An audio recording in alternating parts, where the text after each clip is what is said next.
แต่ว่าให้ทุกคนน้อมกับพระมาใส่ตัวเองเด้อเพิ่นบำเพ็ญเพียรขนาดนี้เพิ่นเฮ็ดมาได้ขนาดนี้เพิ่นก็ยังเกิดเป็นหมูเป็นหมาอยู่เกิดเป็นสร้างท่านนึงเขาก็ยิ่งตายซ้ำบ่ทันได้ใหญ่พอปานใดดอกนั่นเห็นบ่ล่ะสร้างบ้านใหญ่ซ้ำสร้างนี่ว่ามันเป็นสัตว์อายุยืนโอ้ยวันมันบ่ทันได้พอปีเขายิ่งตายก่อนนั่นแน่คือเป็นสร้างเป็นเสือเป็นสิงโตแต่ว่าเป็นปลามากที่สุดเป็นปลากับงูเป็นกบเนี่ยบัดนี้มาสังเกตระลึกของตัวเองเบิ่งศาสตร์นี่กูคือหากินคือปลานี่กูคือหมามันก็มูแท้ความหมายมันโอ้เฉพาะกูก็มีกรรมเกี่ยวกันกับอันนี้แล้วก็ปลามันก็บ่ได้อยากเกิดเป็นปลาหรอกเพราะข้อมรู้นั่นแหละเวลางูกินอาฆาตกับงูไปเกิดเป็นงูก็ไปกินกบต่อไปกินปลาต่อจังซี่เนี่ยกลับกันไปกลับกันมาน้อยนักเลยนะที่เสี้ยวหนึ่งสิไปนึกถึงพระสงฆ์องค์เจ้าเลยเสี้ยวเดียวเท่านั้นจังปุ๊บขึ้นมาเป็นคนใดแน่อันเฝ้าเรื่องสวรรค์บ่ได้ไปจักเถื่อเด้อพอเรื่องตาย3 เทื่อนั่นมิตรไปนรกบ่ได้ว่าไปสวรรค์แต่พูดถึงว่าในความรู้ความเห็นไปเที่ยวสวรรค์นรกไปบ่ไปนี่แหละไปผู้ใดว่าเฮาอวดว่าเฮารู้แต่ของหันอวดรู้ได้จังไดว่าเฮารู้เอาหยังมารู้นี่ต่างหากสิแก้พระผู้ใดสิมาตั้งอธิกรณ์มาเฮาสิตั้งเพิ่นขึ้นซ้ํรู้จังไดว่าเฮาบ่รู้เจ้าหันอวดว่ารู้ว่าเฮาเฮาบ่ได้รู้ผู้อื่นเฮารู้แต่เจ้าของเองนั่นแหละจังหวะที่เทศบอกแต่ละคนให้น้อมมาเบิ่งเจ้าของเด้อให้น้อมมาเบิ่งเจ้าของแล้วเฮาก็บอกว่าเฮาบ่เป็นหยังอีกบ่เป็นหยังบ่เป็นพระพุทธเจ้าบ่เป็นพระอรหันต์บ่เป็นหยังกูก็บ่ฮู้ว่ากูเป็นหยังซื่อๆอยู่นั่นแหละหลายคนที่มาตัดสินว่าเป็นนั่นเป็นนี่เห็นบ่ล่ะโอ้ยยังว่าบ่เป็นหยังน้อมเข้ามาเบิ่งเจ้าของดีที่สุดการฟังที่มีประโยชน์มากคือการฟังแล้วน้อมเข้ามาสู่ตนหมายถึงว่าพิจารณาในตนเองโอ้กูนี่บางทีมันก็เป็นคือเพิ่นว่ามันก็ยังความสุรสสังเวชใจตัวเองตัวนั่นแหละธรรมะทั้งเบิดมีอยู่ตั้งเอหิปัสสิโกโอปัญญิโกน้อมเข้ามาสู่ตนเองเข้ามาพิจารณาในความรู้สึกนึกคิดของตนเองเราจึงจะเห็นตนได้ตนแล้วน่ะเรียกว่าเห็นธรรมเห็นความจริงจริงแล้วมันก็ยังบ่ไปยืนยันตัดสินว่าผิดว่าถูกกับไผมีแต่ว่าให้ฟังซื่อแหละจังว่าเฮาบ่ต้องไปเดือดร้อนวุ่นวายกับไผดอกเฮาน้อมเข้ามาในตัวเองเฮาเองนะบ่จำเป็นต้องไปอธิบายหยังมากเพียงแต่ว่าให้ฟังไปอยู่ป่าจังซั่นจังซี่อดข้าวอดหยังลองเบิ่งทีละ10กว่ามื้อ20มื้อมีนานที่สุดได้แค่ได้49มื้อมันได้จังใดกับบอกอาการบ่ถูกเพราะว่ามันดับไปตอนนั้นนะขณะนั้นยังไปเถียงกับเขาอยู่ว่าคือหมู่บ้านนี่นึงมันคือชั่วขณะเดียวหรือมาเอากูนั่งข้าวเดียวนึงได้นี่กูนั่งเมื่อกี้นี่นึงได้ก็มีแล้วคนที่เคยปฏิบัติคนที่เคยพบประสบการณ์ตัวนี้บ่เถียงคนรู้จริงสิบ่เถียงแต่เขาก็บ่ยืนยันเขาก็บ่เถียงเขาถึงกูเคยเป็นเท่านี้เขาสิรู้แค่นี้นะนั่นแหละพวกที่ว่าอวดตัวเองนั่นอวดบ่รู้บ่แม่นอวดรู้ใช่ว่าล่ะ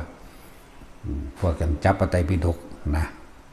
เฮาก็จับเป็นหยังเฮาสิบ่จับเพิ่นยังว่าอ่านเท่าซุมื้อนี้อ่านอยู่เท่าซุมื้อนี้เพราะว่ามันจำบ่ได้ตะกี้มันจำได้เดี๋ยวนี้มันจำบ่ได้เวลาจิตสลัดดับสัญญาปึ๊บว่างปึ๊บจื้อหยังก็บ่ได้คิดหยังก็บ่ออกอยู่จังซั่นอยู่กับสิ่งที่เห็นอยู่กับสิ่งที่ได้ยินนั่นแหละแต่ว่าคิดบ่ออกและสาวโวหารโลกสมัยปัจจุบันเพิ่นเอิ้นว่าจิตเวลามันสลัดสัญญามันจื้อหยังบ่ได้เลยแต่ว่ามีสติรู้เด้บ่แม่นว่าแบบคนบ้าเด้คนละแบบกันเด้เฮาเอิ้นสัญญาเวจนิโรธบอกมาประจำอันนี้หังบ่แม่นการเข้าฌานอันนั้นนี่ตาพระอรหันต์ตอนนั้นเฮ็ดได้สัญญาเวที่จะนิโรธสมาบัติเขาดับเบิดทุกอย่างเลยทีละ7 มื้อในตำราเขาจะว่าแต่เฮาเฮ็ดบ่เป็นดอก เอาตำรามาเว้าคือกันเห็นคนทั่วไปเว้ากันมีอนาคามีเข้าได้เข้าบ่ได้นี่ก็เว้าอีกอันนึงล่ะอนาคามีมันยังมีอันนึงอยู่มันยังมีอันนึงอยู่ที่ยังมีความปรารถนาคือการบรรลุอรหันต์หรือบรรลุนิพพานจังซี่มันได้เข้าบ่ได้ถ้าผู้เพิ่นอรหันต์มันเข้าได้แล้วว่าก็ต้องเป็นผู้ในทางชำนาญในสมาบัติ8พร้อมเด้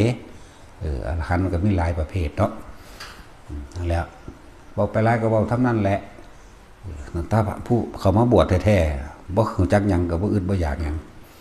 นั่นแหละจังว่าพอให้ฟังแต่ละคนว่าหลวงปู่มันเพิ่นว่าเพิ่นเคยเกิดเป็นหมา500ชาติแม่นบ่นั่นแล้วก็จังซั่นแล้วเพิ่นก็สลดสังเวชตัวเองเพิ่นก็เลยถอนความปรารถนาของเพิ่นเองโอ้เกิดเป็นหมาตั้ง500ชาติยาวไกลเหลือเกินถอนความปรารถนาจิตบ่คิดบ่นึกถึงสิ่งใดอีกต่อไปเพิ่นก็อยู่ในธรรมของเพิ่นอยู่ในอานาปานสติของเพิ่นก็อยู่ในของเพิ่นเองนั่นแหละเฮาบ่รู้เพิ่นเฮาบ่ไปบ่ได้นี่เห็นบ่เฮาบ่ฮู้จักเพิ่น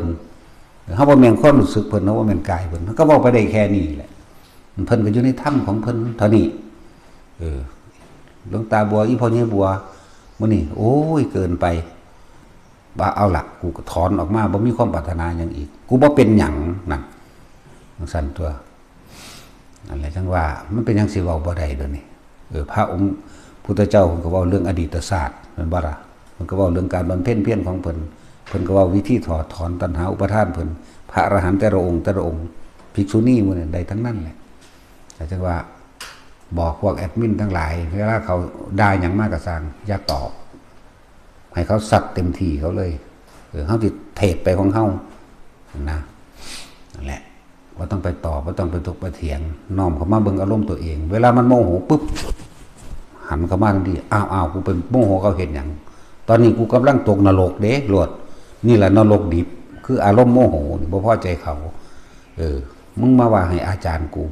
มึงมาว่าให้หลวงพ่อกูนั่นแหละให้น้อมเขามาเบิ่งความรู้สึกเจ้าของเองนี่คือบอกเป็นประจำเด้อแล้วบ่สนใจตัวอื่นนี่นั่นแหละจังว่าทุกคนหันเข้ามาเบิ่งแค่ความรู้สึกนึกคิดตัวเองนี่เดี๋ยวก็ได้ดอกหลักธรรมเฮ็ดหาเจ้าของทำค้นหาตัวเองวิธีใดที่มันติดตัวเองค้นเข้ามาในตนเองแล้วก็สิได้เห็นตนเห็นธรรมเห็นตนเห็นตัวใดอัตตาตัวตนมันใดตนก็คือมึงยึดตัวใดอ๋อตัวนี้มันก็ละออกของมันเองดอกกำลังมันพอขึ้นอยู่กับการสะสมของเฮาเองเด้อพอ